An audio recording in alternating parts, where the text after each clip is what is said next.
Hello အားလုံးမင်္ဂလာပါရှင်မျက်နှာမရခင်မီစောပါမေပြောချင်တဲ့အကြောင်းအရာလေးရတော့ပေါ့နော်ခုတလောရမ်းလဲခက်စားနေတယ်နောက်ပြီးတော့တော်တော်များများမှလည်းဖြစ်တယ်တချို့တီးတဲ့လူတွေလည်းရှိမယ်မတီးတဲ့လူလည်းရှိမယ်ကိုယ်တိုင်လည်းခံစားနေရတဲ့ယောဂပေါ့နော်autoimmune disease အကြောင်းကိုပြောချင်လို့ပေါ့နော်ဒီယောဂကိုဘယ်လိုစသိလဲဆိုတော့ဘယ်လိုစဖြစ်လဲဆိုတော့လွန်ခဲ့တဲ့တစ်နှစ်လောက်ကစပြီးတော့မိလက်တွေမှာအနာတွေပေါက်လာတယ်အနာတွေပေါက်တော့အရင်တော့ sensitive မဖြစ်ခဲ့တဲ့ဟာဘာဖြစ်လို့ sensitive ဖြစ်ရတာလဲဒါကဟိုဟာတခုပဲပေါ့ဘာဖြစ်လို့ငါသုံးနေကြအရာတွေပဲဘာဖြစ်လို့ sensitive ဖြစ်ရတာလဲဆိုပြီးတော့မိနည်းနည်းတော့သုံးနေတဲ့ပစ္စည်းတွေကြာတခါလေးလက်ကျထထဖြစ်တယ်နောက်ပြီးတော့ဒီမှာလက်တွေမှာအဲ့လိုတွေအနာတွေဖြစ်တယ်တခါလေးကြာရင်ခက်မသိရင်လက်ကျတွေထားတယ်ပေါ့နော်အဲ့လိုမျိုးတွေဖြစ်လာတော့အဲ့ဒီမှာပဲဘာဖြစ်လို့ဒီလိုမျိုးတွေကဖြစ်ရတာလဲမသိဘူးဆိုတော့ရေပြားဆရာဝန်နေနဲ့ပြရတယ်ရေပြားစေကန်းနဲ့ဆိုအဲ့လိုပေါ့နှစ်ချီပြီးတော့ပြတာပေါ့နော်အဲ့နဲ့ရေပြားဆရာဝန်နေနဲ့ပြတော့ရေပြားဆရာဝန်တွေကလည်းဒီလိုပေါ့ sensitive တအားဖြစ်တယ်လက်ကျအဲ့လိုဖြစ်တယ်ပေါ့တမီးရဲ့ရေပြားကတော့ပြန်တုံ့ပြန်တာမြန်တာပေါ့နော်အဲ့လိုမျိုးတွေတုံ့ပြန်တာပေါ့တာမန်လူထက်မြန်တော့တာမန်လူထက် sensitive ဖြစ်နေတာဒီလောက်ပဲပြောတယ်အဲ့ဒီအချိန်မှာမြင်သိကျင်တာကဘာလဲဆိုတော့ဘာဖြစ်လို့မြန်ရတာလဲဒီလိုပဲခဏဖြစ်နေမှာလားမပြောက်တော့ဘူးလားသိကျင်တာကအကြောင်းပြချက်ကိုသိကျင်တာလေနော်ဒီကလူကလည်းသိတဲ့အတိုင်းပဲဒီကဆရာဝန်တွေကလည်း reason ကိုမပြောဘူးဘာဖြစ်လို့လဲတော့မသိဘူးမသိကျင်တာ reason ကိုသိကျင်တာဆိုတော့ reason ကိုမပြောဘူးများသောအားဖြင့်ကျတော့စားတောင်းနဲ့ဖြစ်တာမျိုးမရှိဘူးမရှိတော့ reason ကိုသိကျင်တာနောက်အဲ့ဒါနဲ့ပဲအဲ့လိုမျိုးတွေရေပြားဆရာဝန်နဲ့ပြလာလိုက်ပျောက်သွားလိုက်ပြန်တက်လာလိုက်နဲ့အဲ့လိုပဲလုံးလဲချလိုက်ပဲလင်းနေတယ်နောက်ဒီနေ့ထဲမှာကျတော့ပို့ပြီးတော့တည်တာလာတာအနာကလည်းပျောက်လိုက်ပြန်ဖြစ်လိုက်အဲ့လိုမျိုးတွေဖြစ်လာတယ်ကြည်ရခြေထောက်တွေမှာဆိုကြည်ရအရန်ဆိုးလာတယ်ဒီရင်ဘတ်တွေရောပါတယ်အကုန်လုံးအဲ့လိုဖြစ်ထားတာအဲ့နဲ့တရက်ကြတော့allergic တွေထားသူ့လိုallergic ကထလာတယ်သူ့လိုထလာတဲ့အခါကျတော့အင်ပြင်းလိုက်တွေပေါ့ပြင်လိုက်တွေထားဟာမဟုတ်သေးဘူးပေါ့အဲ့ဒီအချိန်မှာတငယ်ချင်းတွေနဲ့ချောင်းသာသွားတော့အဲ့ဒီတငယ်ချင်းတွေနဲ့သွားတော့အဲ့နှကန်းပေါ့နော်6လို့ဆိုပြီးသုံးနေကြ Vaseline lip balm လေးပဲသုံးလိုက်တယ်ဒါပေမဲ့အဲ့ဒီ lip balm မှာ lip balm ကြောင့်လားဘာကြောင့်လဲမသိပဲဒီကိုလုံး allergic တွေထရတာလေအင်ပြင်းနေလိုမျိုးဖြစ်တဲ့အပြင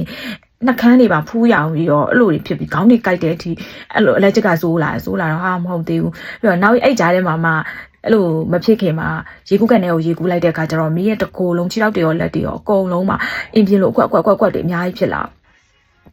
းဖြစ်လာတော့အဲ့ဒီမှာရမ်းပေါ့ဘယ်လိုခေါ်မလဲဆိုတော့ဟာဘယ်လိုဖြစ်လဲရမ်းအဲ့လိုတခြား chemical ပေါ့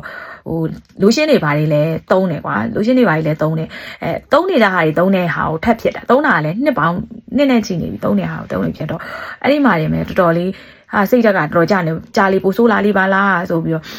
နဲ့နောက်ကြတော့လူကဖေးပိန်လာတယ်အားလုံးကလေပိန်နေတော့အရန်ပိန်နေတော့အရန်ပိန်နေတော့လို့ပြောဟုတ်တယ်ပထမတော့ကိုကဂျင်နေစောလို့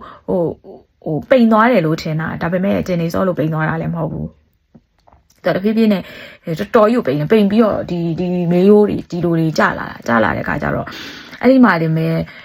်လူကတော်တော်ကစိတ်ညစ်နေပြီပေါ့နော်ဘာဖြစ်လို့လဲဆိုတော့ကိုကတော်တော်လက်အမြဲတမ်းနေတဲ့လူဆိုတော့အဲ့ဒီ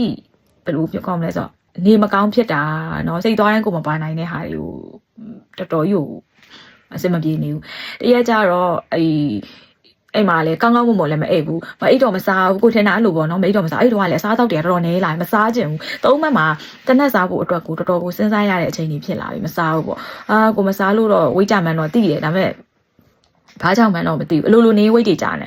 ကြတော့အဲ့ဒါနဲ့ကိုကြည့်လိုက်လို့ရှိရင်လေမသိရင်လေဒီလား AIDS ယောဂတဲ့လို့ပဲအနာတွေကလည်းပေါက်တယ်ဝိတ်တွေကလည်းကြာတယ်တရက်လဲကြာရောမြေစောနေတဲ့ဂျင်ထရိနာကဘာပြောလဲဆိုတော့မာကြီးတဲ့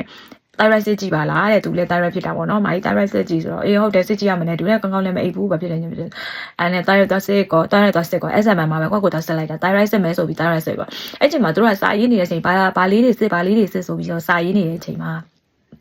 အဲ့နဲ့ကိုကလို့ဟိုဟာဖြစ်တယ်လို့ငါတို့သွေးအားပါစစ်ကြည့်လိုက်မယ်လေလို့ငါသွေးအားနေတတ်တယ်လူမရမွေးရပါသွေးအားနေတဲ့ယောဂရှိတယ်သွေးနီဦးနေတာသွေးနီဦးနေတော့သွေးအားနေတဲ့ဟာလေးကိုလို့ငါတို့စစ်ကြည့်အောင်မယ်လို့ဆိုပြီးတော့အဲ့နဲ့စစ်ကြမယ်ပေါ့အဲ့ဒါလေးတွေပါစစ်မဲဆိုသွေးကိုစစ်လိုက်တာအဲ့ဒီအချိန်မှာ thyroid ကဘာမှမဖြစ်နေဘူးအဖြေထွက်လာတော့ thyroid ကဘာမှမဖြစ်နေဘူးဘာမှမဖြစ်နေတော့ ဘာထက်ဖြစ်တာလဲဆိုတော့သွေးနီဦးကအရန်နေနေတယ်ပုံမှန်လူတစ်ယောက်ဒီစနစ်ရှိရမယ့်အချိန်မှာမင်းရဲ့သွေးနီဦးကအရင်တော့6ရှိတယ်6ဆိုတာစတယ်မွေးရပါနေတယ်ခုတစ်ခေါက်တော့8လောက်ပဲရှိတော့တယ်အဲ့ဒီအချိန်မှာ8လောက်ပဲရှိတော့တဲ့အပြင်တခြားအဲ့ဒီပေါ့သွေးဟိုဟာသွေးဖြူဥကပါနေနေခါတိုင်းသွေးဖြူဥမနေတဲ့လူကသွေးဖြူဥကပါနေနေသွေးဖြူဥနဲလာပြီဆိုမှတော့ကိုကန်ကမကောင်းတော့ဘူးမကောင်းတော့တဲ့အခါကျတော့ခဏဖြာခဏနေမကောင်းဖြစ်ချင်တယ်ဒါပေမဲ့အကြီးတော့ပြအဲ့ဒီမှာစပင်းနေပါကြော့လာတာစပင်းနေပါတော်တော်များများကြော့လာတယ်စပင်းနေပါကြော့လာဟာဘာဖြစ်လို့စပင်းနေကအလောက်တောင်ကြော့နေရတာလဲ